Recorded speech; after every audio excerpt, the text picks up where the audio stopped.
Buenas tardes, tengan todos ustedes. Vamos a comenzar, vamos a dar inicio con este evento, con esta conferencia.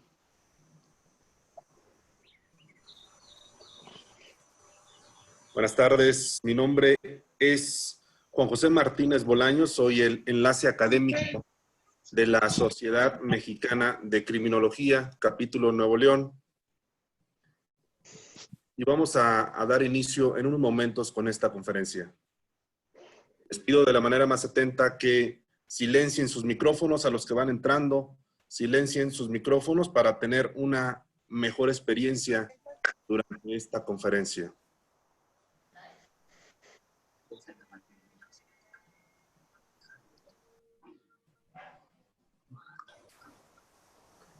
Bien, sean bienvenidos todos ustedes. Les repito, vamos a iniciar. Mi nombre es Juan José Martínez y soy el enlace académico de la Sociedad Mexicana de Criminología. Vamos a probar audio y video con nuestro ponente. Carlos, ¿me escuchas? No, amor, es internacional. Hola, amor. sí. ¿Te escucho? ¿Sí me Hola. escuchas, Carlos? Perfectamente. ¿Me Carlos, escucha Carlos. y me ve? Perfecto, te escucho y te veo. Muy bien. Vamos a dar Perfecto. inicio. Esta conferencia es organizada por la Sociedad Mexicana de Criminología, capítulo Nuevo León. Es una iniciativa para brindarles contenido gratuito a la comunidad estudiantil de habla hispana en México y, por supuesto, en los países de Latinoamérica y Europa que también tenemos presentes. Antes que nada, me gustaría comentar que esta iniciativa de brindar contenido de calidad a la comunidad estudiantil en criminología viene en esta ocasión, y no significa que no lo hacemos en algunas otras ocasiones, pero en esta ocasión viene motivada por la iniciativa de quedarte en casa, la iniciativa de no movernos, la iniciativa de quedarnos quietos para colaborar en la contingencia sanitaria que estamos padeciendo la mayoría de los países de América Latina y el mundo. Entonces, sin mayor preámbulo, me gustaría agradecerles su asistencia a nombre, por supuesto, de nuestro director de proyectos, el maestro Wael Jical, que es quien gracias a él se hacen también estos eventos. Por supuesto, a nuestro presidente, el presidente de la Sociedad Mexicana de Criminología, capítulo Nuevo León, el doctor David Gil, que en este momento también no nos pudo acompañar por aquí, pero está pendiente de estos eventos académicos. La coordinadora de redes, la licenciada Cintia Maday, que también sin su invaluable ayuda, pues no sería posible realizar este tipo de eventos. Entonces, sin alargar más el tiempo de la presentación, me gustaría presentarles al doctorando, el maestro Carlos Avendaño, un criminólogo originario del hermano país de Venezuela. Él es egresado de la Universidad de los Andes en Venezuela, actualmente doctorando en Ciencias Sociales por la Universidad Nacional de General Sarmiento. A ver si lo Sarmiento. muy bien, muy bien. Y del Instituto de Ciencias Económicas y Sociales, IDES, en Buenos Aires, Argentina. Actualmente es director del Diplomado de Criminología Aplicada de la Universidad Abierta Interamericana, UAI. Es investigador del Centro de Altos Estudios en Ciencias Sociales de la UAI y se ha desempeñado en Venezuela como director de cárceles, delegado de pruebas, profesor universitario. Ha trabajado en el tema de prevención del delito y entre otras funciones relacionadas con la práctica criminológica. Sin más preámbulo, maestro Carlos, me gustaría cederte la imagen y los micrófonos para que comiences con tu conferencia. Muchas gracias también. Carlos, adelante. No, muchas gracias por esta invitación. Para mí es un placer contribuir, digamos, con la promoción de los saberes en el ámbito criminológico. Espero que se me escuche de forma adecuada. Te escuchamos, Carlos, te Pensando... escuchamos. Perfecto, muchísimas gracias por confirmarlo. En esta oportunidad me gustaría presentar, entendiendo que la mayoría de nuestro público, digamos, son estudiantes, supongo que la mayoría de estudiantes de criminología, es decir, todos colegas, y otros profesionales también que se han unido acá a compartir esta experiencia. Vamos a conversar un poco acerca de la prevención del delito en América Latina, desde una mirada crítica. Mi intencionalidad principal es presentar quizás las tácticas y estrategias de prevención del delito que con mayor frecuencia se aplican en nuestros países, también en Estados Unidos, en Europa, es decir, hay toda una confluencia de tácticas y estrategias que no necesariamente son originales, sino que todas tienen, digamos, un origen teórico que la sustenta y mi intencionalidad es presentar algunas de ellas. En el transcurso de esta conversación, porque, bueno, me gustaría que fuese también participativa, las personas que quieran realizar algún tipo de comentario, alguna pregunta, lo pueden hacer de modo escrito en el chat que tienen acá, de tal manera que podamos ir interactuando, ¿ok? ¿Qué pasó? Muy bien. En principio, ya que tengo mi computadora un poco lenta, vamos a comenzar hablando acerca de qué entendemos por prevención del delito, qué se entiende por prevención del delito. Desde ya, la prevención del delito está muy vinculado a lo que conocemos como política criminal o política antidelictiva, es decir, las políticas públicas que se diseñan y ejecutan efectivamente para intervenir, para reducir el problema de la criminalidad. Acá quizás me voy a ir refiriendo con algunos términos que tiene que ver también de la ciencia política, porque nos vinculamos muchísimo al momento de intervenir estos problemas, que muchas veces saltan a la palestra como problemas públicos, que es un concepto también específico y que muchas veces coadyuvan a que los gobiernos tomen ciertas decisiones. Bien, por acá están saludando. Hay una definición de prevención del delito que particularmente me agrada, el señor Van Dijk, donde se refiere que, bueno, que son todas estas políticas, medidas y técnicas fuera de los límites del sistema de justicia penal, dirigidas a la reducción de las diversas clases de daño productos por actos que se pueden definir como comportamientos delictivos. Acá hago una salvedad importante porque durante el transcurso de esta charla me voy a dirigir o voy a tratar de especificar tácticas y estrategias que van mucho más allá del recurso penal, porque pienso que es un ámbito de interés mucho más específico para el campo de la criminología y porque ya hay muchísimas consideraciones críticas que demuestran que el recurso penal definitivamente no es tan efectivo para la reducción de la criminalidad. Pero ya me voy a referir a ello más adelante.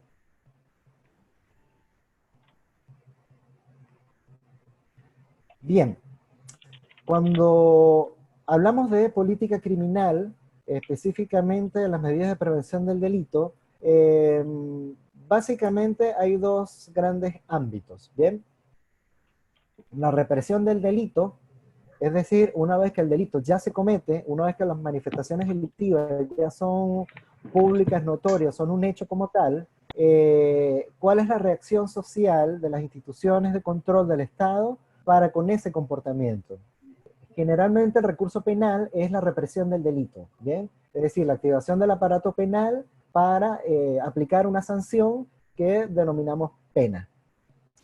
El otro ámbito es la de la prevención del delito ex ante, es decir, estas medidas extrapenales, es decir, todas aquellas cosas que hacemos para evitar que un comportamiento delictivo se manifieste o para prevenir que una conducta criminal tenga, digamos, una manifestación que altere el statu quo como tal.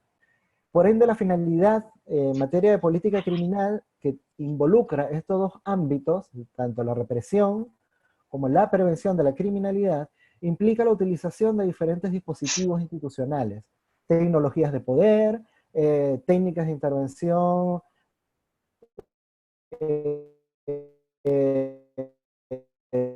tiene que ver, por eso las racionalidades, los programas políticos no necesariamente son iguales y tienen bastante variabilidad una vez que nos ponemos a analizarlos en diferentes contextos. Por supuesto que hay troncos comunes, pero pudiésemos encontrar también algunas estrategias o algunas cosas que se aplican específicamente en algunos países que resultan interesantes. Más adelante voy a dar algunos ejemplos. Bien, en cuanto a los recursos, entonces, que se aplican en la política criminal, digamos, me voy a referir en mayor medida a los que no implican la imposición de una pena, como ya lo he dicho, ¿no? Un castigo penal como tal. La razón principal es que la utilización de el aparato penal, de las penas, surge o tiene un efecto muy mínimo en la reducción de la criminalidad.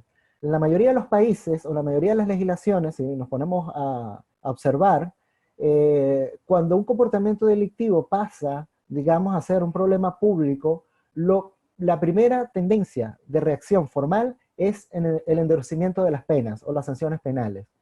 Se cree o se piensa que recrudeciendo las penas va a existir una suerte de efecto disuasorio. Es decir, que los delincuentes se van a abstener de cometer el delito por temor a ser sancionados. ¿Bien?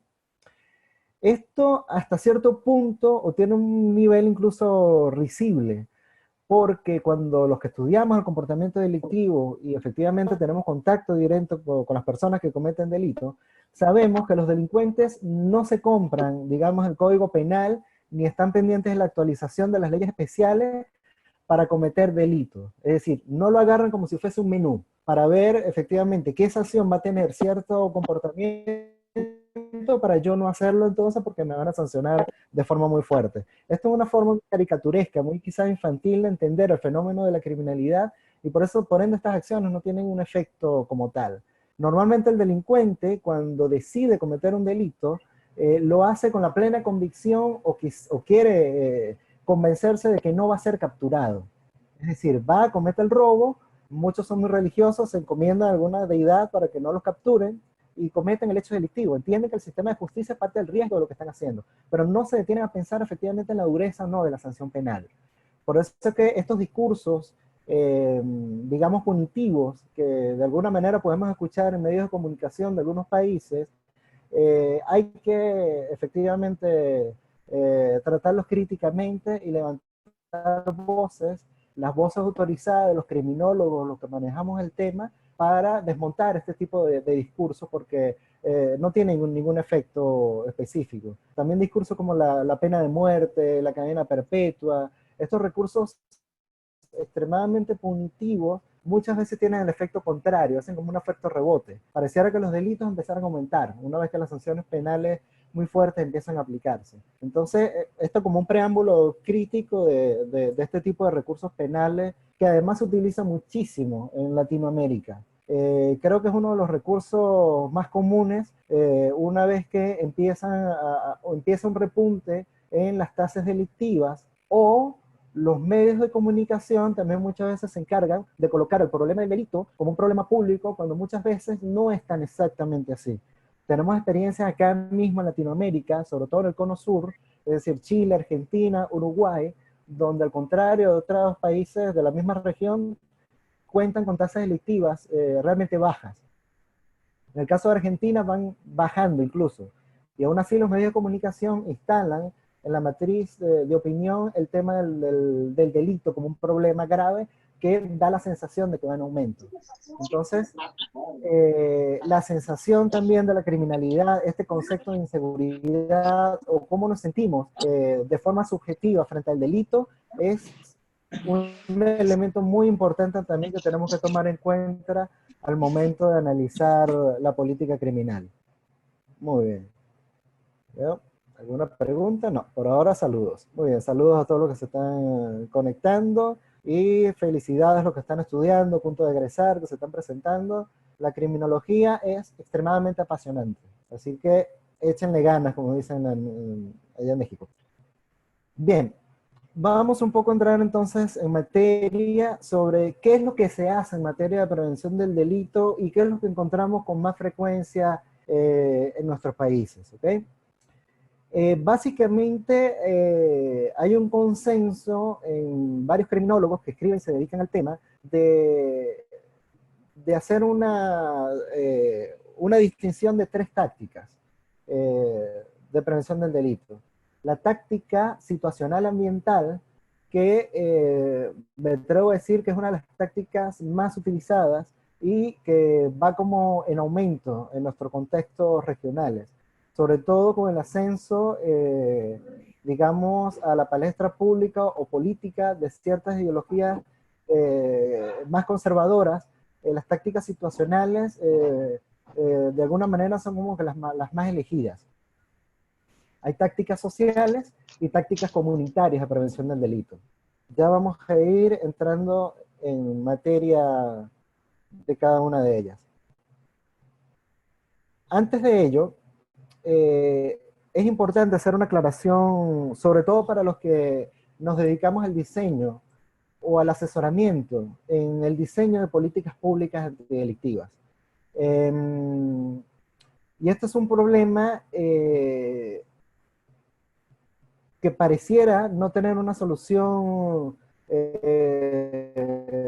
sencilla. Y es que los tiempos políticos son totalmente diferentes a los tiempos académicos o a los tiempos técnicos que nosotros pudiésemos manejar a la hora de recomendar algún plan de prevención de la criminalidad. ¿A qué me refiero con esto?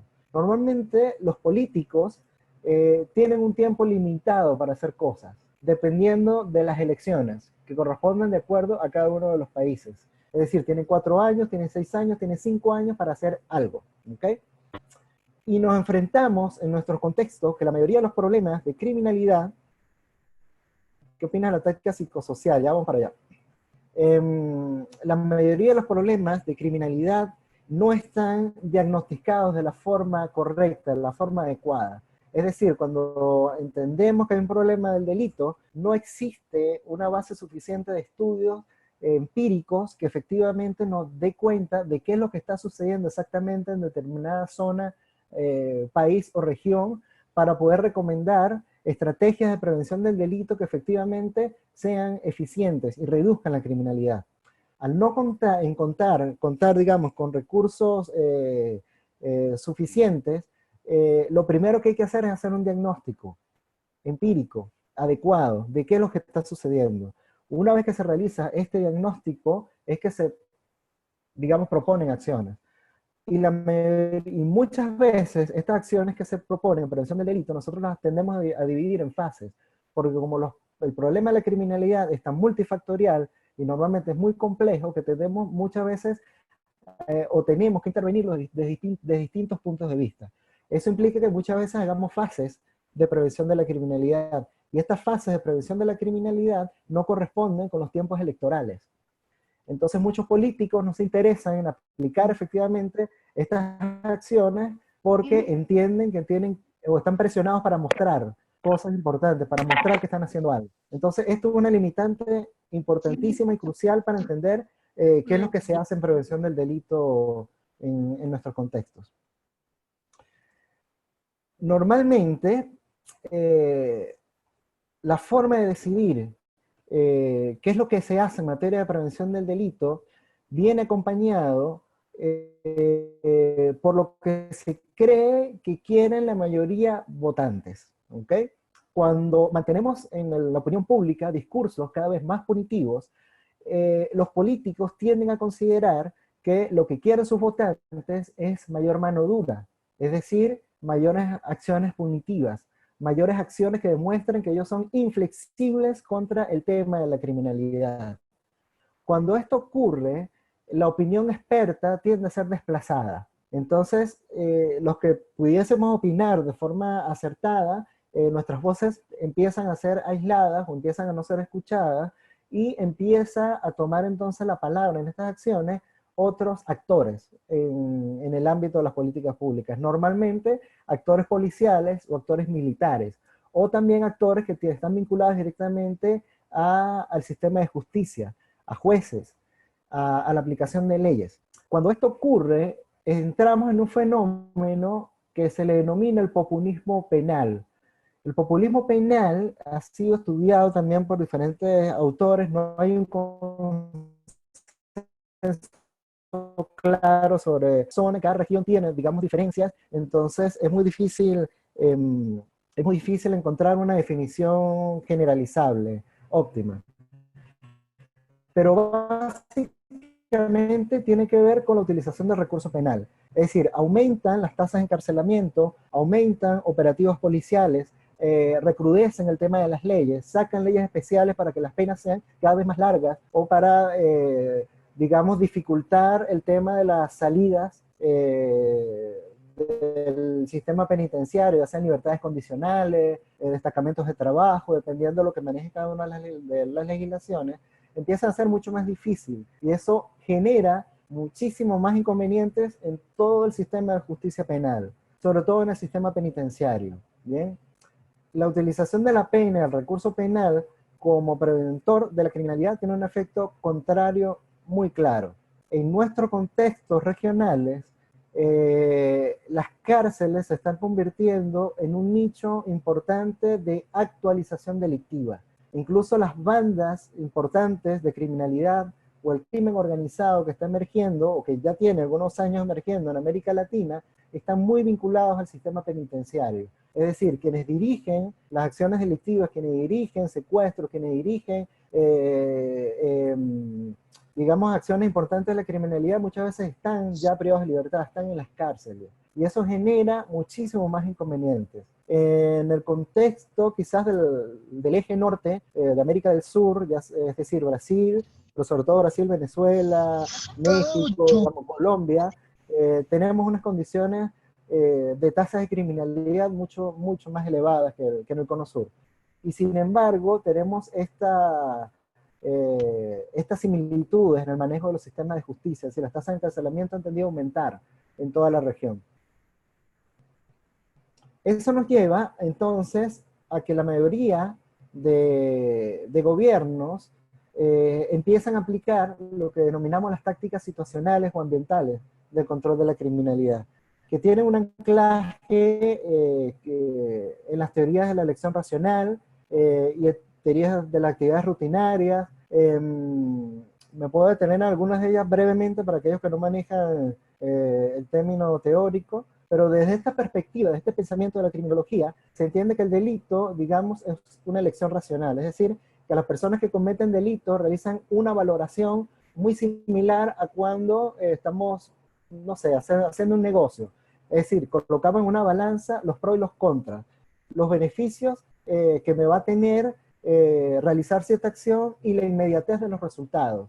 Entonces, si las ganancias son abundantes y van a ser de forma inmediata, lo más probable entonces es que decida realizar esa acción porque tengo una necesidad importante para satisfacer y este tipo de acciones lo va a hacer. Entonces, desde acá se entiende que el delito es una elección propia de individuos que tienen las condiciones o que ven la oportunidad para cometer el delito. La teoría de las actividades rutinarias tiene que ver con ello, ¿no? Es decir, tienen que darse como mínimo unas 3 condiciones para que se cometa un delito. Víctimas adecuadas, o objetos que sean de interés, una persona digamos, motivada a cometer delito, y ausencia de factores, digamos, preventivos, o ausencia de controles.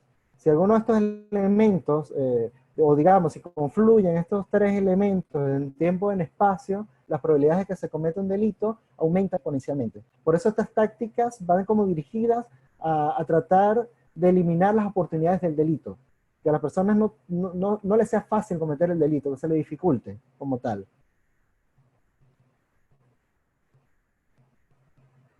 Bien.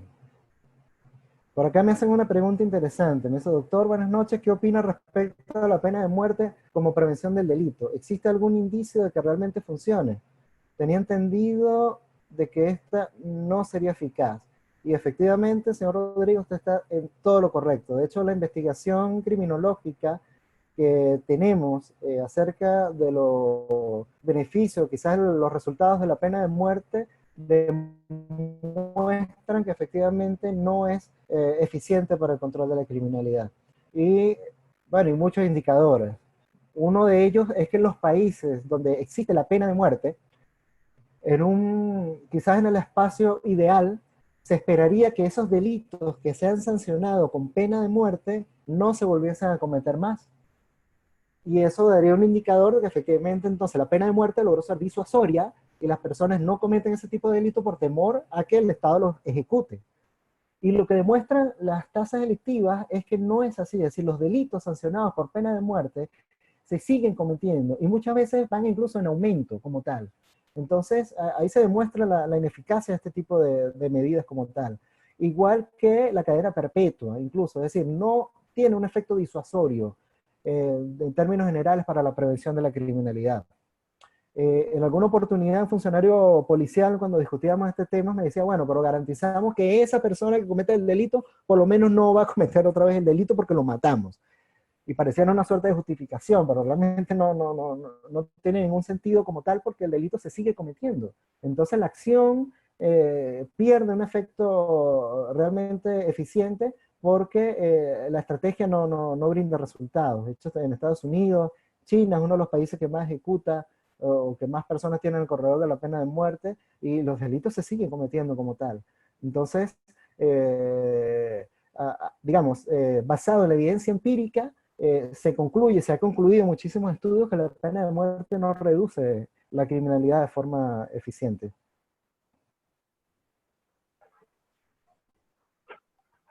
Bien, por acá. Bien, seguimos entonces. En cuanto a las tácticas, entonces, están dirigidas a la aplicación de las normas y diseño de una urbanidad para disminuir el término del delito. Aquí también entra el diseño urbano, por ejemplo, de prevención de la criminalidad, el tema de empezar a policializar, empezar a disminuir efectivamente los recursos para que las personas que cometen delito lo cometen, ¿ok? Una de las cosas inmediatas que realiza o que se entiende para tratar de disminuir las oportunidades del delito es empezar a aplicar operativos policiales, ¿bien? Con la intencionalidad entonces de que al tener policías en la calle, efectivamente se prevenga la criminalidad porque los delincuentes al ver entonces la autoridad en la calle de alguna manera limitan su intencionalidad de cometer delitos. Sin embargo, esto no es tan exactamente así. La mayoría de aplicación de este tipo de medidas de operativos policiales no reduce la criminalidad a ciencia cierta. Posiblemente el patrullaje policial surta un efecto muy momentáneo mientras efectivamente está pasando la patrulla. Si tenemos un espacio muy vigilado, lo más probable que ocurra es que el delito se desplace. Es decir, que el delincuente busque zonas entonces donde puede efectivamente cometer delitos, o cambia la modalidad delictiva, o cambia las víctimas. A esto le llamamos, que es el talón de Aquiles de estas tácticas situacionales, el desplazamiento del delito. Cuando vamos a la estadística, vemos que entonces las cantidades de delitos se siguen cometiendo, incluso se cometen más. No se disminuye la criminalidad, lo que cambia quizás es la distribución espacial, de donde estos delitos se empiezan a cometer. Otra de las estrategias, y que está empezando a ser muy empleada en todo nuestro contexto, es la venta de tecnologías en materia de seguridad. Es decir, hay un negocio, una empresa importante de crecimiento de vigilancia privada y de venta de tecnología, de drones, de cámaras en helio y reconocimiento facial, sobre todo el que es desarrollado con la inteligencia artificial que viene de China, está empezando a ser aplicado a nuestros contextos acá en la región. Y aunque estas tácticas pueden tener, en líneas generales, y estas tácticas situacionales de prevención del delito, primero que son muy útiles al rédito político, ¿bien? Porque como le decía, principalmente los políticos están muy interesados en demostrar que están haciendo algo. Y las tácticas situacionales tienen quizás ese plus, tienen esa ventaja política de que puedes decir que estás haciendo algo y puedes mostrar cosas. Entonces, hay operativos policiales, empiezan a colocarse cámaras de seguridad, empieza a colocarse vigilancia, con la intencionalidad de que eso disminuya la criminalidad. cosa que no es tan exactamente así. Por ejemplo, la utilización de las cámaras de vigilancia en las ciudades ciertamente no tiene un efecto preventor. Lo que sí pudiesen hacer, y sí se hace, es que coadyuven al esclarecimiento de hechos, de delitos, pero ya una vez que se cometen. Es decir, si tenemos zonas muy vigiladas con este tipo de sistemas, sobre todo para la policía, es una herramienta importante para hacer las investigaciones que conlleven al esclarecimiento de ciertos hechos. Eso sí empieza a verse.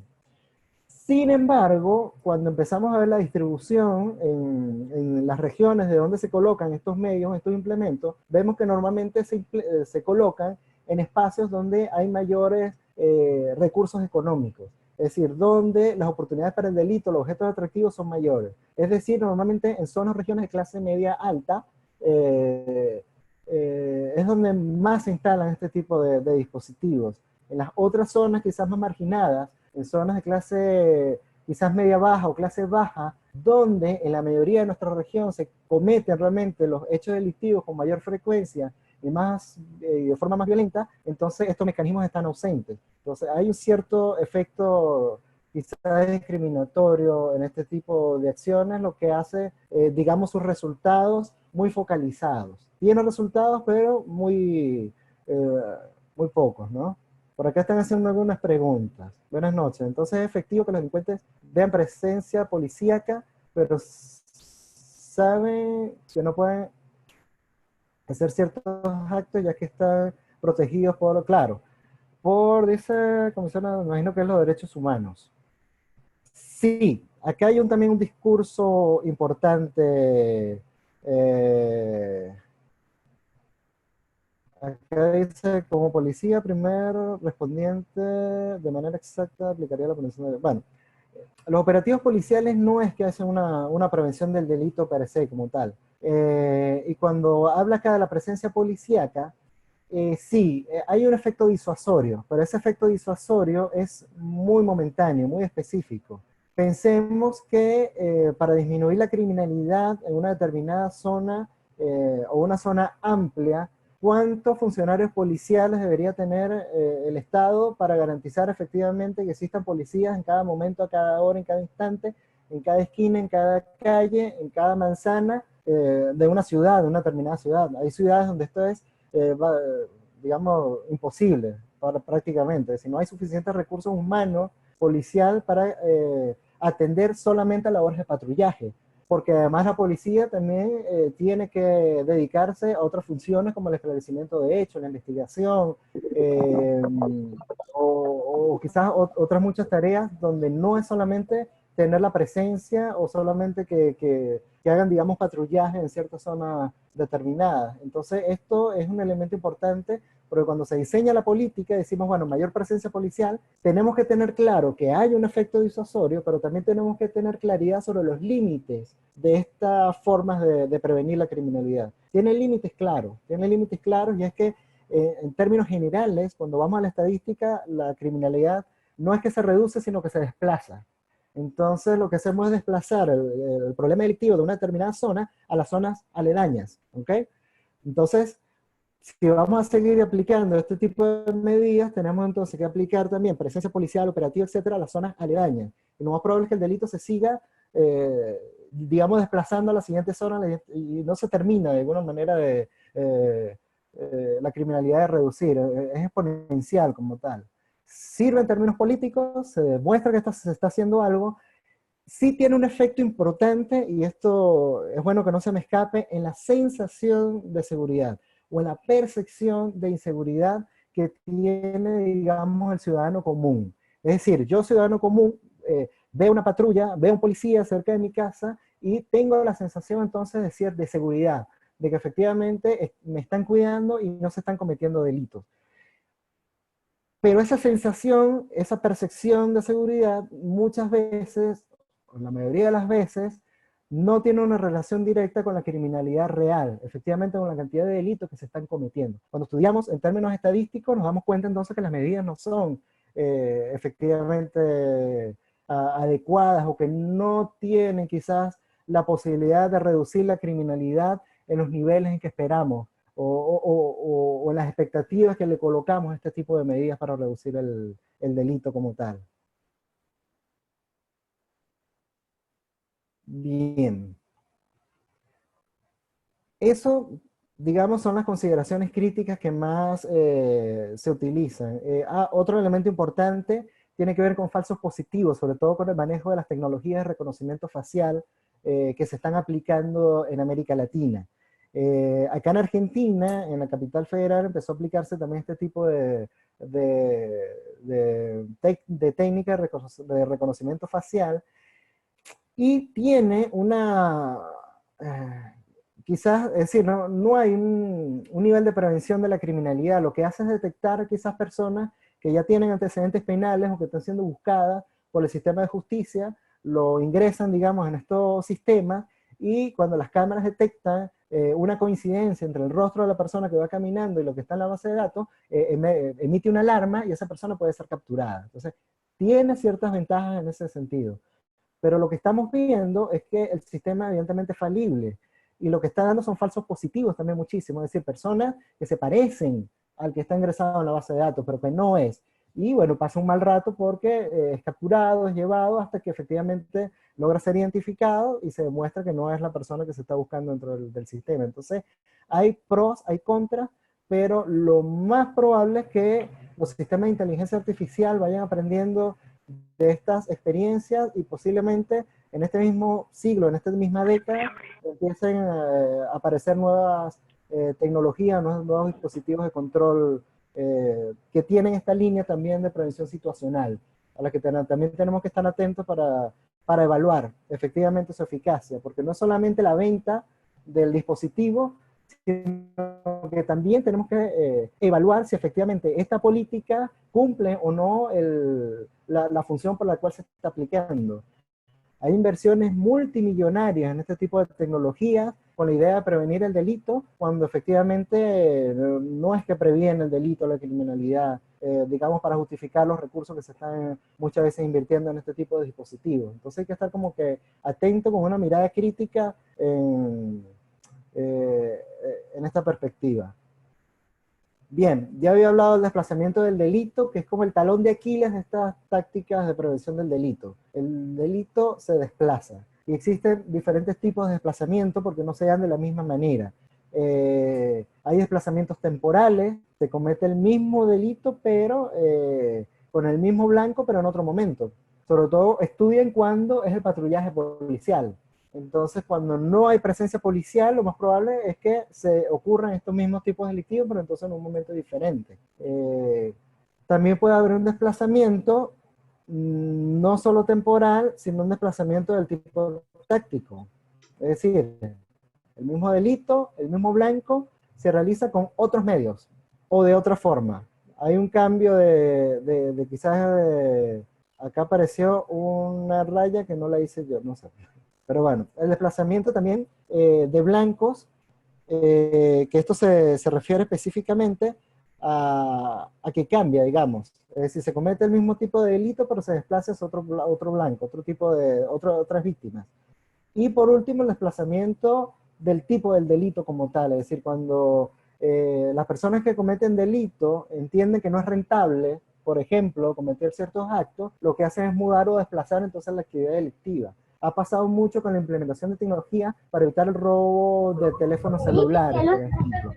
Entonces, cuando estos mecanismos tecnológicos hacen que ese teléfono celular robado no pueda ser revendido porque se bloquea, porque hay unos mecanismos que lo hacen inservible, sobre todo con ciertas marcas, entonces dejan de robar celulares o roban específicamente los celulares que sí les generen ciertos réditos, o desplazan entonces el robo a otro tipo de actividades delictivas, pero no se dejan de cometer delitos como tal por este tipo de medidas, ¿no? Es una de las críticas que se hace, ojo, no quiere decir que no funcione, no quiere decir que necesariamente no deba ser aplicada este tipo de medidas.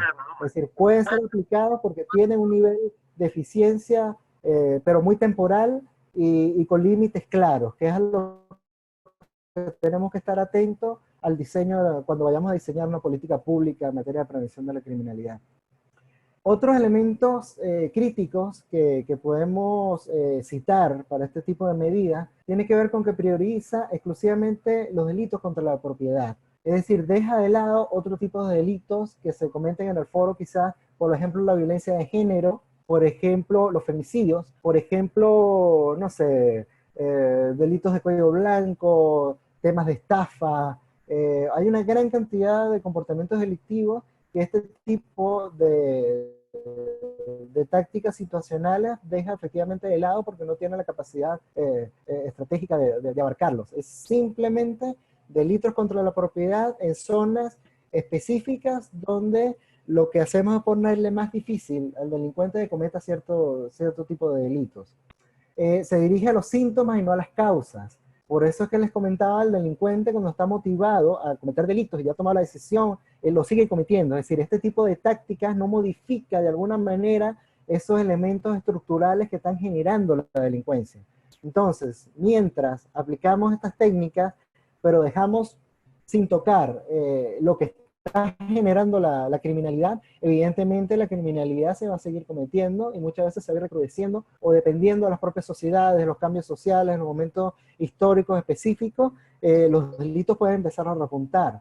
Por ejemplo, cuando hay conflictividad política y social, cuando hay problemas en términos socioeconómicos en un país, las crisis económicas pueden gatillar cierto tipo de comportamientos delictivos que en otro momento no estaban, ¿no? Entonces, tiene límites este tipo de estrategias.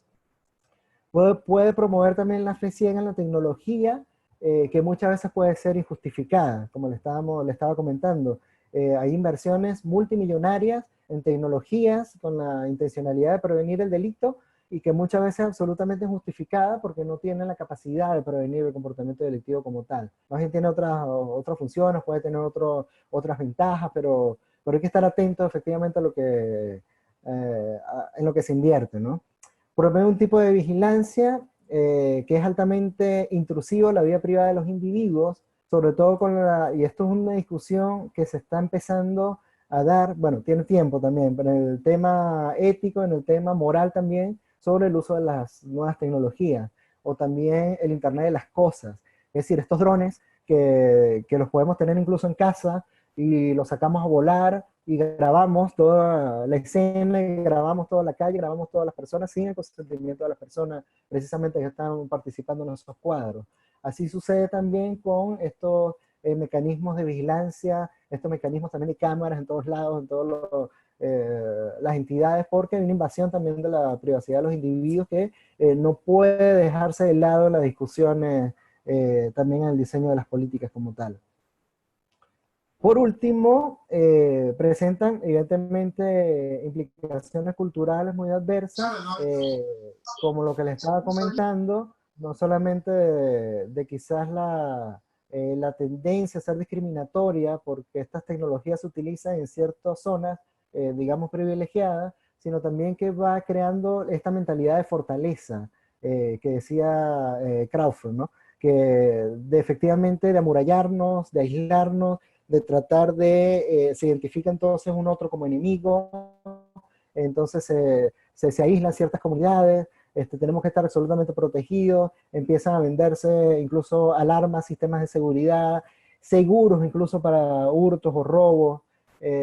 Si me permiten, les puedo contar una experiencia acá en Argentina, en Buenos Aires, una oportunidad que me llamaron a mi teléfono por ser usuario de tarjetas de crédito, te llaman para venderte cualquier cosa, y me estaban vendiendo un seguro contra robos, contra hurtos. Y me decían, bueno, no, como en Argentina está el flagelo de la criminalidad y vemos con mucha preocupación el aumento de los crímenes, el aumento de los robos, entonces estamos ofreciéndole un seguro para que usted pague mensualmente cierta cantidad de dinero y tiene una cifra asegurada por si le roban el teléfono, usted va y cobra el seguro. A lo que yo le decía a la chica que me estaba atendiendo, pero ya va, pero es que, a ver, no quiero comprar el seguro porque no es justificado. Las tasas delictivas en Argentina más bien están disminuyendo, objetivamente no están aumentando, por ende no tiene ningún sentido lo que me está vendiendo. Bueno, ahí se molestó la chica, me dijo que no, que estaba en otro mundo, que vivía en otro lugar, en fin. Pero para que vean también cómo se capitaliza el tema de la inseguridad, el tema del aumento de la criminalidad, muchas veces en cierto contexto cuando no necesariamente justificada. Hay otras que sí, hay otro contexto en donde la criminalidad evidentemente está aumentando y objetivamente está aumentando de forma importante, y ahí pues hay que empezar a tener la mirada también un poco más crítica y sobre todo promover la investigación empírica. ¿Qué es lo que sucede cuando esos picos aumentan? ¿Cómo puedo ver que se escuche en la bocina, Hicho? Bien, ¿alguna pregunta hasta ahora? Ah, es que es Bluetooth, ¿verdad? Sí, pero esta no conecta, ya me acordé, que no sé cómo. Sí, hay un micrófono por allí Es que dice abierto. una chica que se conectó una bocina y que ya se escuchaba mejor. Bueno, seguimos. Ya se quedó La con otra, una táctica la social. otra A ver, forma, ¿sí? a ver, Carlos, Amparo Nava Rojas, por favor, ayúdame con silenciando tu micrófono.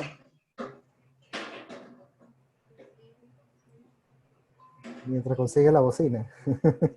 Y continuamos, Carlos. Adelante. Gracias. Te pido sí que me adviertes sobre el tiempo, porque a veces me inspiro y tardo más de lo previsto. Bien, la siguiente táctica social, voy un poco más rápido, quizás de repente para abrir un tema de debate, ¿no? Quizás de preguntas y respuestas que puedan tener sobre el tema. Las tácticas sociales de prevención del delito, y aquí puedo incluir una de las preguntas que me estaban haciendo por acá, que ya se me perdió, que Juan Manuel me decía: ¿qué tal? ¿Qué opinas de las tácticas psicosociales? Ok. En estas, lo que se llama como tácticas psicosociales de prevención de la criminalidad, puede incluirse en este conjunto de tácticas que le llamamos tácticas sociales, ¿ok?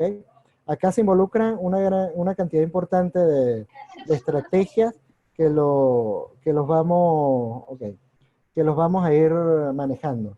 Las tácticas sociales están difundidas en diferentes horizontes culturales y son realmente muy diferentes entre sí.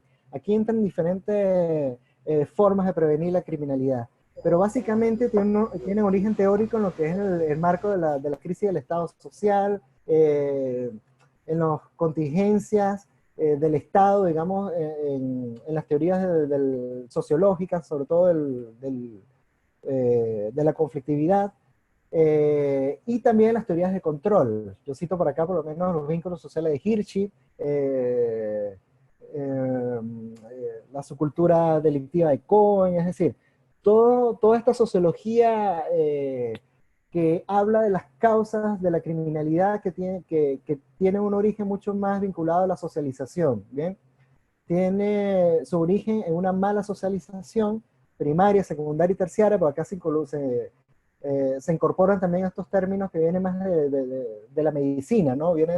Hay vestigios de esa escuela positiva de la criminología, donde empezamos a hablar también de prevención primaria, secundaria y terciaria. Entran también en nuestras tácticas sociales, es decir, estrategias que van dirigidas al individuo, también a las víctimas, y una prevención terciaria que tiene que ver con ya la utilización del aparato de justicia cuando ya el delito está cometido o cuando ya hay una carrera delictiva formada como tal. Entonces acá hay diferentes estrategias, de hecho muy interesantes. Por ejemplo, acá podemos observar en ciertos contextos la intervención en grupos de riesgo. Es lo primero que se utiliza. El problema acá es que esos grupos de riesgo a veces es muy difícil determinarlos de forma adecuada. O sea, es decir, ¿cuáles son los grupos de riesgo? Los grupos donde hay una marginación social, los grupos donde está presente la pobreza, estos chicos que posiblemente no tienen unas oportunidades adecuadas de ingresar al sistema de educación formal, o que tienen que trabajar. Entonces, hay una cierta tendencia entonces a inmiscuir, digamos, en esta sociedad de riesgo a la marginación social como tal. Entonces, por ende, se empiezan a realizar acciones específicas para ciertos grupos, ¿no? De repente, jóvenes desocupados que están sin escolaridad en ciertas edades, para tratar de evitar que efectivamente empiecen a cometer delito y empiecen a ocupar tiempo en actividades mucho más sanas, ¿no? Entonces empiezan políticas posiblemente de cursos de capacitación, de tácticas que tienen que ver con el deporte. Acá hay una mezcla importante y muchas veces hay un límite difuso entre las tácticas o las políticas sociales y las políticas de prevención del delito. De hecho, muchas veces se confunden en este tipo de tácticas, porque una cosa tiene que ver, por ejemplo, con el Ministerio de Educación, cuya función es garantizar que la mayoría de las personas ingresen al sistema.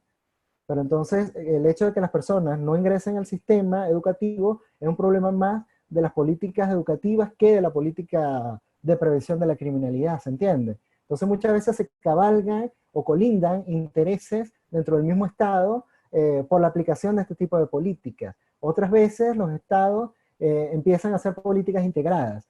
Entonces se diseña la política de prevención del delito con la participación del Ministerio de Educación, con la participación del responsable de deportes, con la participación del responsable de cultura, y empiezan a generarse ciertos escenarios que a mi modo de ver son muy interesantes, porque la evidencia empírica demuestra que hay un nivel de efectividad importante en este tipo de acciones.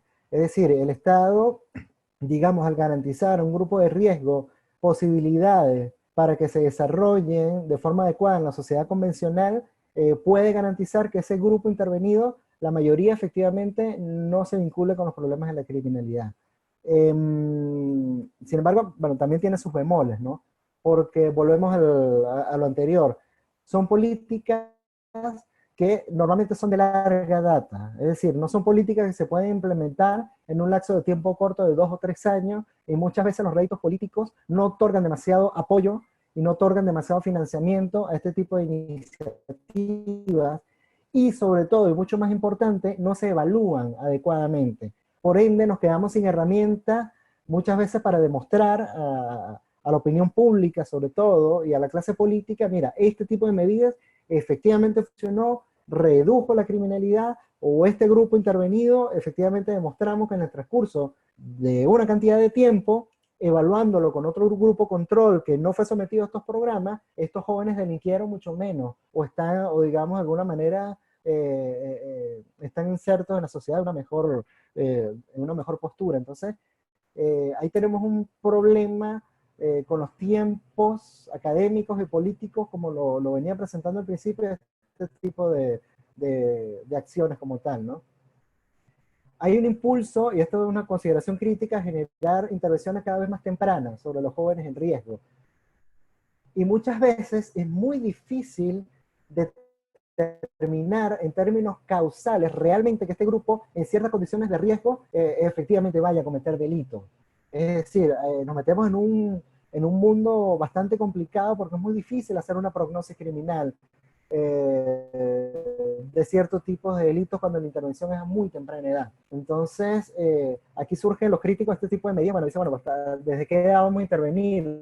Desde las mujeres embarazadas, desde la infancia, desde las propias condiciones socioculturales que de las familias, desde qué tan atrás tiene el Estado que intervenir entonces para prevenir que este individuo se convierta en una persona problemática.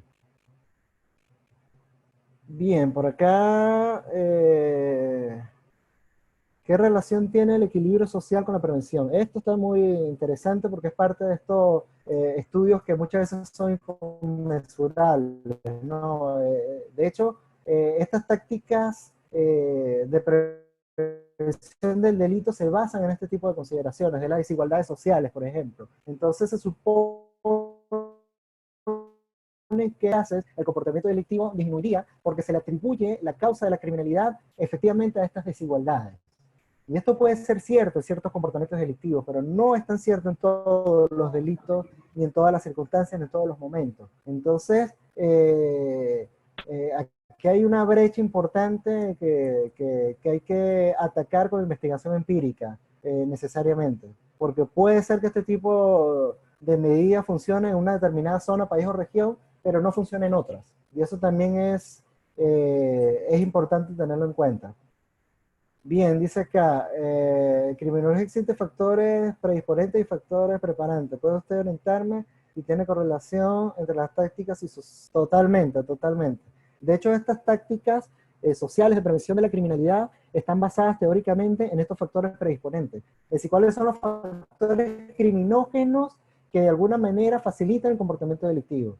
Las listas pueden ser variadas, pero en líneas generales más o menos son los mismos, es decir, una baja escolaridad, la incorporación de actividades desviadas a más temprana edad, el consumo de sustancias, de drogas, entre más temprana edad los jóvenes comienzan a consumir, más probabilidades tienen de involucrarse en comportamientos conflictivos o delictivos. Entonces, al tener esta lista, se piensa entonces en intervenir en esos factores criminógenos, es decir, disminuir estos factores criminógenos. Ahí orienta estos tipos de tácticas y de planes, que repito, para mí son muy interesantes, tienen mucha potencialidad efectivamente de ser eficientes y efectivas, pero cuenta con la desventaja, perdón, de que la implementación y los resultados no son a corto plazo, son a mediano plazo, a largo plazo, y muchas veces no hay un interés político en aplicarlos, en darles un apoyo real. Es una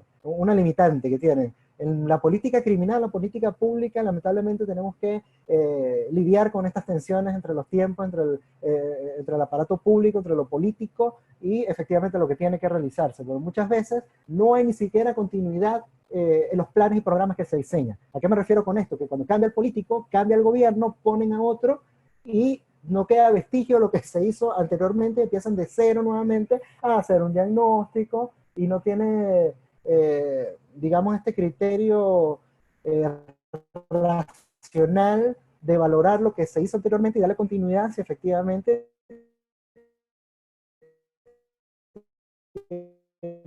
está dando resultados, ¿no?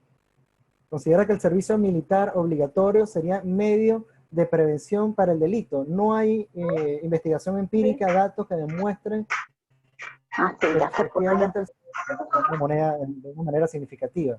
De hecho, dentro del servicio militar se cometen delitos también. Hay comportamientos delictivos cometidos por agentes militares. Entonces, no es una garantía específica que el servicio militar realmente reduzca la criminalidad. Además, esto viene de una idea de entender la criminalidad como una falta de disciplina, ¿no? Delincuente es delincuente porque no tiene disciplina, porque le falta control, porque faltó, qué sé yo, mano dura. Entonces, empiezan a aplicarse este tipo de medidas incluso para aplicar mano dura, para dar disciplina, y así evitamos entonces que este individuo se desvíe. Entonces, este discurso teórico es muy complejo realmente demostrarlo empíricamente, porque no necesariamente es así. Sí, tenemos individuos que han recibido disciplina por demás y aún así cometen otro tipo de delitos. Entonces, no es una estrategia, digamos, que la evidencia empírica nos demuestre que efectivamente reduce la criminalidad como tal. Bien, la búsqueda de vinculaciones entre factores de riesgo dirige la mirada, lo que estaba comentando, los factores criminógenos, ¿no? Hacia cadenas causales cada vez más extendidas y cada vez más difíciles de mostrar empíricamente. Es decir, realmente la pobreza como tal estructural está vinculada directamente al comportamiento delictivo.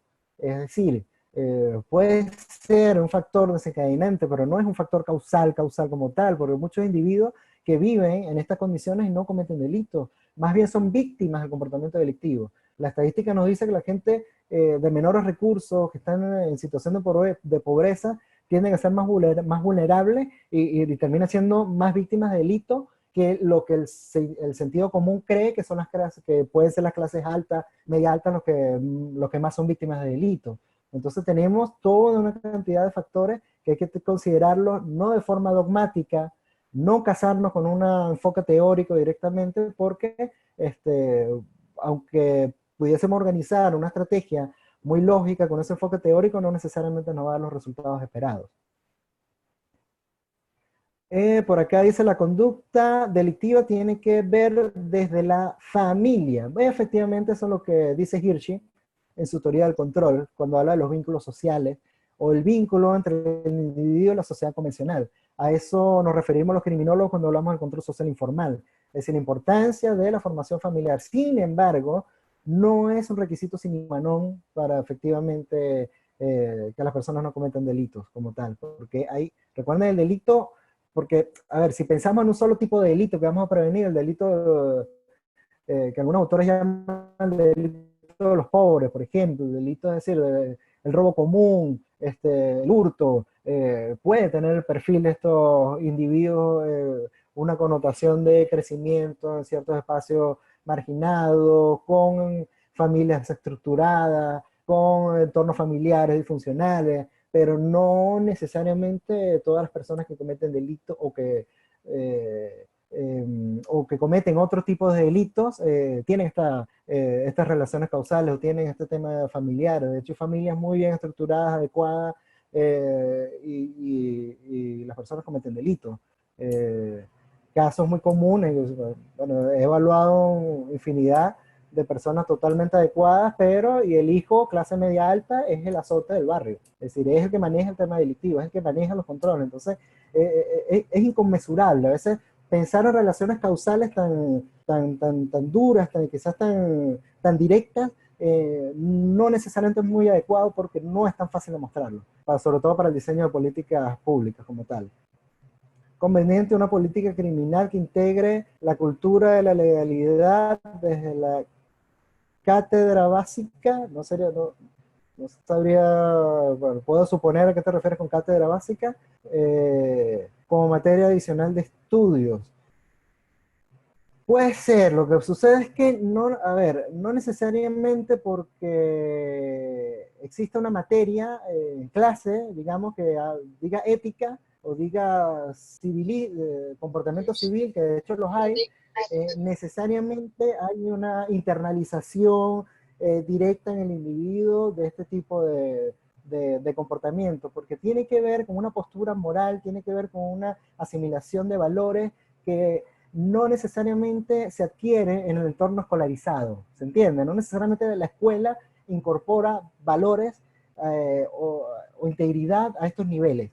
Entonces, sí puede ser una experiencia interesante, se puede aplicar, pero también deberíamos evaluar qué efectos pudiese causar este tipo de incorporación, ¿no? Pero conviene igual, actividades extracurriculares, digamos, toda actividad sana, importante, que vincula al individuo con la sociedad convencional, siempre va a ser un aporte significativo para la reducción del delito, la criminalidad.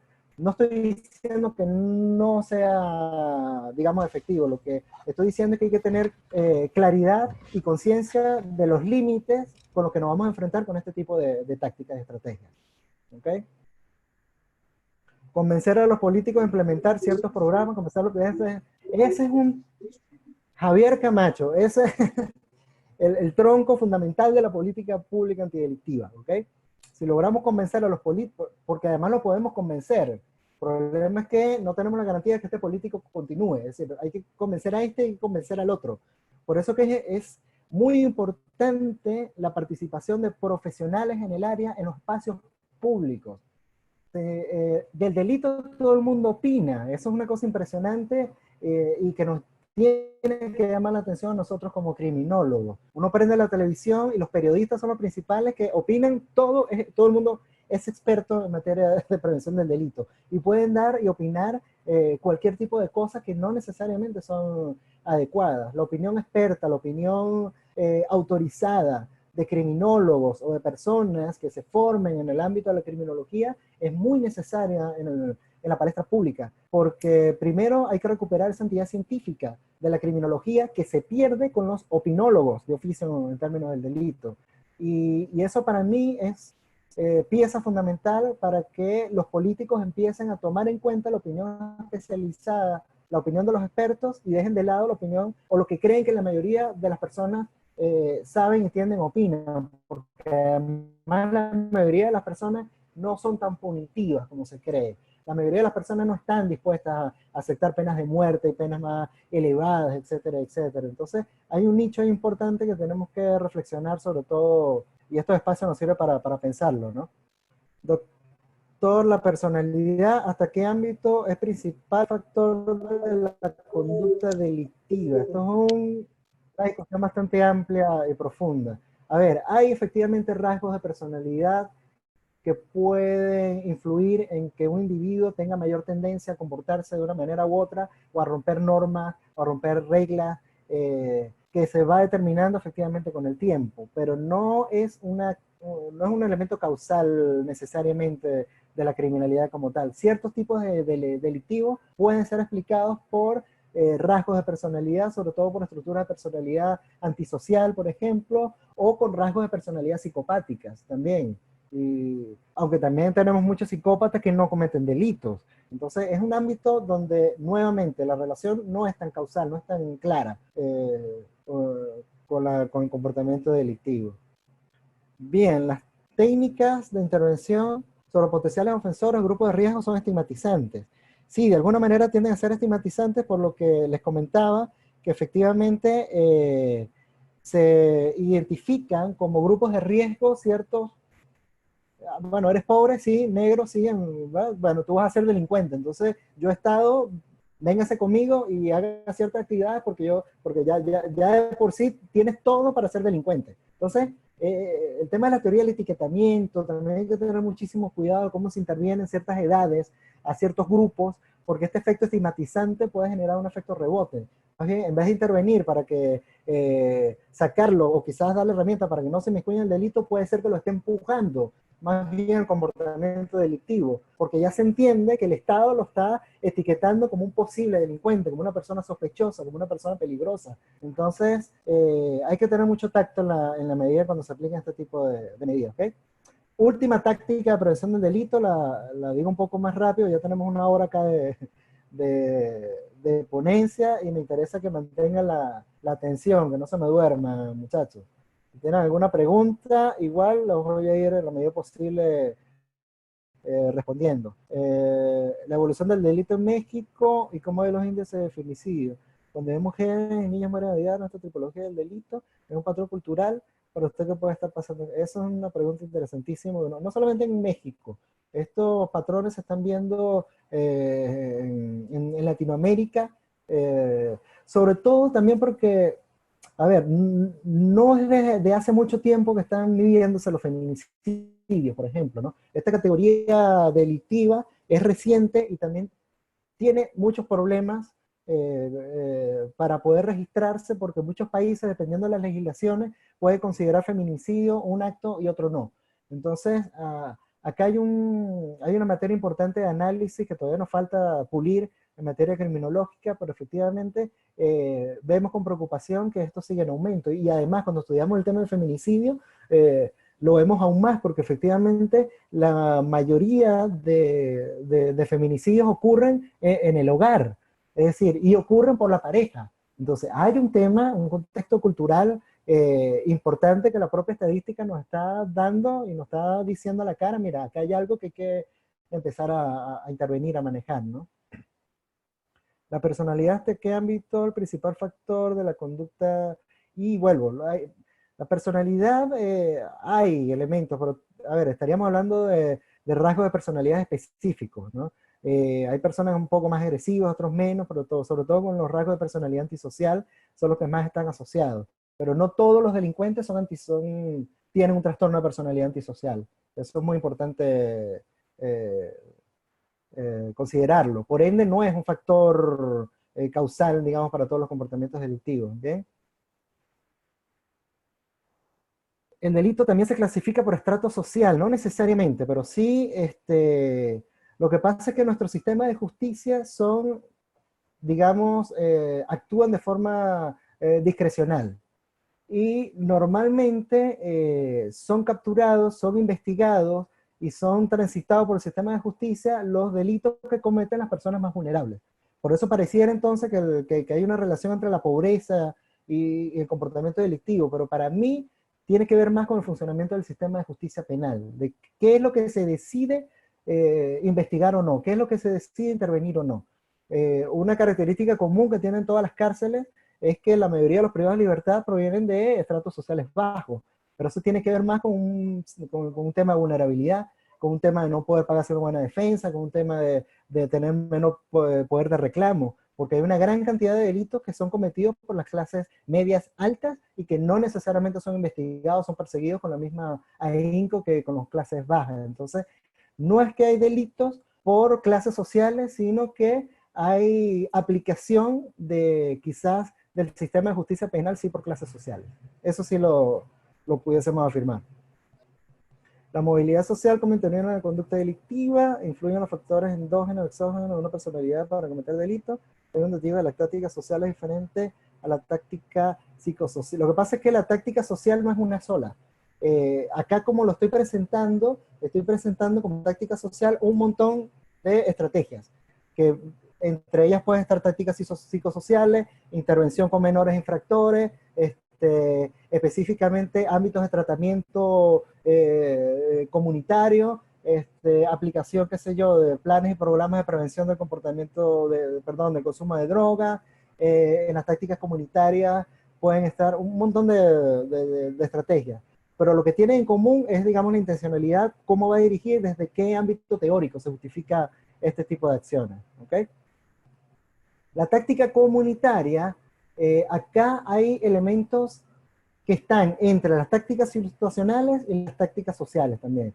Acá se entiende entonces el espacio público como un espacio de control, como un espacio importante de intervención. Acá se crean mapas del delito, acá de alguna manera se interviene también con programas, por ejemplo, de tolerancia cero, con programas de vigilancia vecinales, pueden entrar acá, intervención, por ejemplo, de mediación comunitaria, puede estar acá dentro de las tácticas comunitarias, y que también tienen, como las anteriores, ciertas consideraciones críticas, que lo voy pasando muy rápido porque entiendo que se me está yendo el tiempo. Bien. Normalmente este tipo de táctica es organizada por las propias por organizaciones comunitarias que pueden efectivamente intervenir sobre los problemas de las propias comunidades y se crean distintos mecanismos. De hecho, pueden ser incluso muy opuestos. Por ejemplo, desde formas de intervención de los propios vecinos hasta, qué sé yo, contratación de sistemas de vigilancia privada, específicamente para ciertos country, como aislamiento, ¿no? Acá está presente el tema de la defensa comunitaria, involucramiento de los propios residentes en ciertas zonas para generar ellos mismos sus propias formas de prevención de la criminalidad. Acá la participación policial tiende a tener un espacio como gris, ambiguo. A veces la policía se involucra en este tipo de tácticas comunitarias, sobre todo con la policía comunal, con la idea de la policía comunitaria, la policía de proximidad, o con mecanismos de mediación comunitaria para tratar de intervenir en estos problemas de incivilidades que no necesariamente son delitos, pero que son faltas que pudiesen desembocar en un comportamiento delictivo mucho más adelante, ¿no? Y estos son instituciones intermedias, estos centros de mediación comunitaria, estas comunidades quizás policializadas en ese sentido, y de esto hay en América Latina, pero no se nota tanto, y también que no se evalúa también de forma concisa y considerable, ¿no? Acá les quería mostrar también más o menos un esbozo de cómo está la situación delictiva en nuestra región, tomando en cuenta las tasas de homicidio como un indicador importante para medir de alguna manera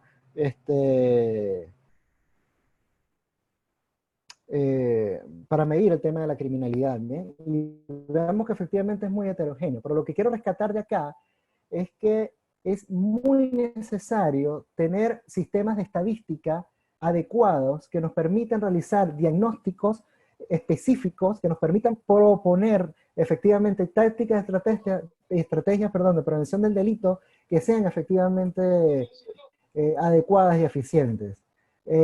Para ir concluyendo, para ir cerrando, quiero dejarles como reflexión que el aumento de la actividad delictiva no necesariamente va acompañado de la inversión en conocer el fenómeno y evaluar las políticas que se realizan para resolverlo. Y esto es un elemento importantísimo para generar una prevención del delito adecuada. Es decir, tiene que invertirse en el diagnóstico adecuado para que efectivamente se aplique, pero no solamente se aplique, sino que podamos evaluar además qué es si lo que hicimos, lo que diseñamos efectivamente tuvo un efecto y por qué. Bien, falta de datos confiables sobre la actividad delictiva en la región. En todos los países de la región tenemos, por supuesto, en mayor o menor grado, pero hay faltas importantes en la confiabilidad de los datos delictivos que se presentan y que se gestionan. Los sistemas estadísticos regionales no se planifican y se gestionan de manera estandarizada. De hecho, muchas veces los llevan distintos entes gubernamentales o distintos niveles, lo que hace muy difícil cruzar los datos para efectivamente acercarnos a una criminalidad real. En muchos países no se aplican incluso estadísticas de victimización, estadísticas de autorrevelación que nos permita valorar o acercarnos a esta construcción de la criminalidad real, que nunca vamos a llegar a saber a ciencia cierta cuántos delitos se cometen ni las características de los modus operandi, cómo se cometen estos delitos, pero es importante tener una aproximación. Los sistemas estadísticos no mantienen neutralidad política ni un perfil público elevado, que esto es muy importante. Si la estadística se conoce, si la estadística es pública, podemos de alguna manera hacer investigación empírica, no necesariamente vinculados directamente a organismos del Estado que aporten significativamente a la reducción de la criminalidad. Y cuando no hay una neutralidad política, también el tema del delito se utiliza para réditos electorales, para oportunidades políticas, que hace entonces que sea mucho más complejo la intervención adecuada. Por ende, el delito no termina reduciéndose. El problema de la delincuencia, bueno, es como les digo, utilizado por el discurso político. Entonces, bueno, hasta acá, de alguna manera es lo que quería transmitirles, lo que quería conversarles con ustedes. No sé si tienen alguna pregunta, dejo abierto quizás el debate para hacer alguna intervención, no sé cómo quieren que continúe acá la experiencia. Carlos, pues mira, la verdad que llevaste la conferencia explicando y contestando las preguntas de todos los que están aquí participando. Esa modalidad fue muy buena porque fuimos sacando todas esas dudas a lo largo de tu intervención. Entonces, desgraciadamente, la modalidad que teníamos para el día de hoy, la programación de tiempos para el día de hoy, no nos permitiría extendernos más. Sí, disculpen. Vaya, obviamente el tiempo que nos brindaste te lo agradezco. Nos pasamos un poquito, pero realmente Sí, sí. vale la pena escucharte, Carlos. Gracias, gracias. Bueno, pero bueno, vamos si alguien tiene alguna otra pregunta, que la dejen en el chat y por supuesto que nos va a dar todavía cinco minutitos más para contestarla. Bueno, perfecto. Vamos a ver, porque, bueno, hay una gran cantidad aquí de preguntas.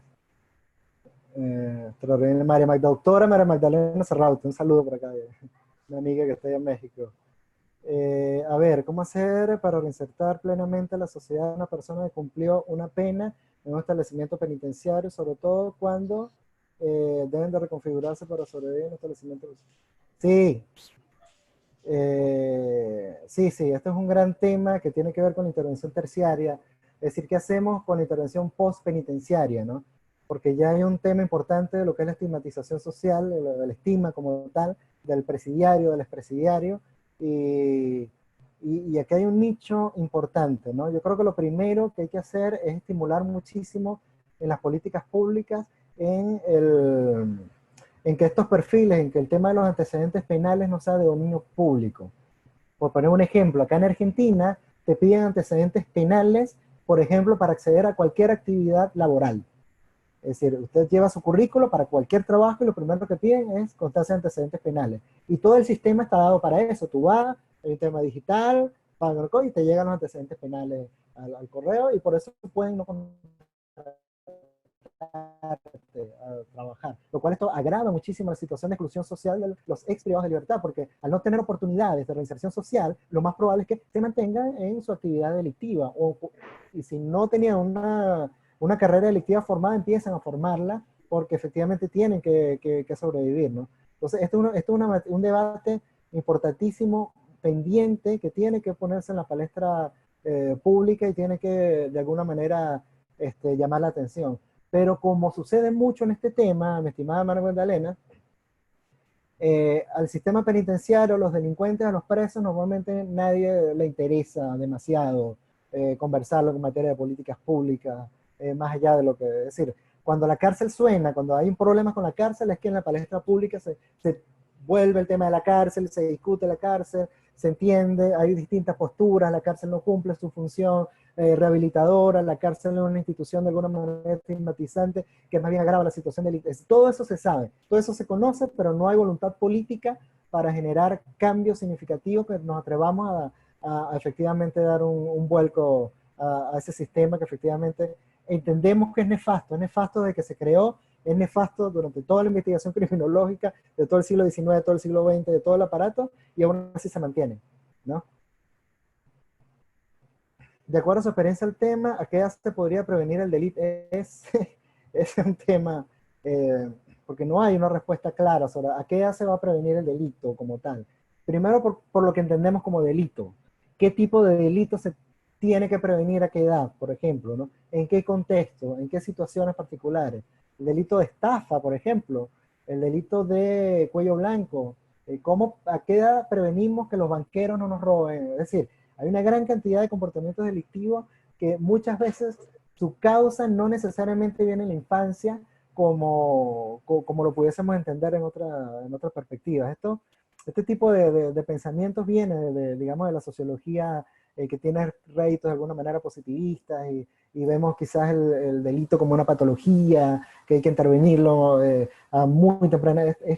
Es muy variado, muy heterogéneo. O sea, no me atrevo a darte una respuesta específica, única, para decir, no, bueno, el delito lo vamos a prevenir específicamente desde los 12 años porque empieza una estructura, digamos, es inconmensurable, ¿no? Además, dentro de los sistemas de justicia penal hay edades de personas inimputables, es decir, la responsabilidad penal no es en todas las edades, entonces es una pregunta que no me atrevo a dar una respuesta determinista porque no creo que aquí exista.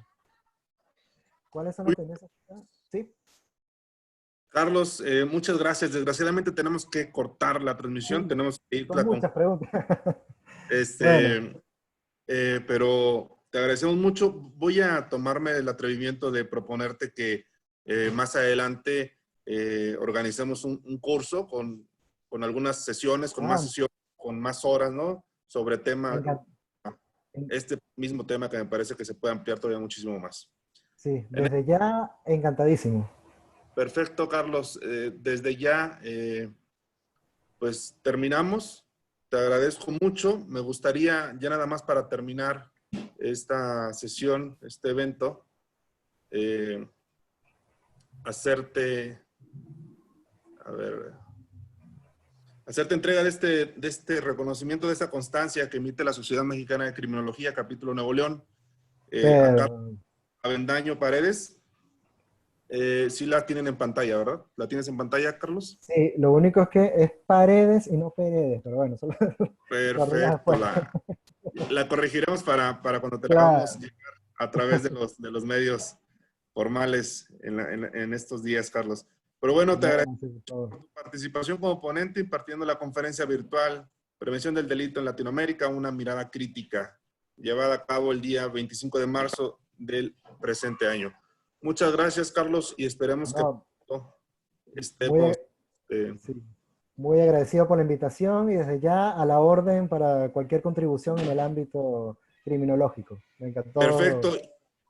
Muy bien, nada más para cerrar, a todos los que nos están escuchando, si alguien quiere obtener una constancia que avale su participación en esta conferencia internacional, es muy importante tener en nuestro currículum las constancias que avalen las capacitaciones que recibimos. Si alguien desea tener una, escríbanme por Facebook, por las redes sociales, déjenme, ahorita voy a dejar aquí en el chat rápidamente mi número de teléfono para que me puedan escribir por WhatsApp. Y quien quiera tener una constancia, les voy a explicar cómo pueden tenerla. Tiene un costo de recuperación y estamos a sus órdenes. Sin más, cierro la sesión. Muchas gracias. Nos vemos la próxima. Vamos a tener nuevos eventos gratuitos, también eventos a bajo costo para apoyarlos y para seguir colaborando en esta campaña. Yo me quedo en casa. Muchas gracias. Nos vemos la próxima y hasta pronto. Gracias.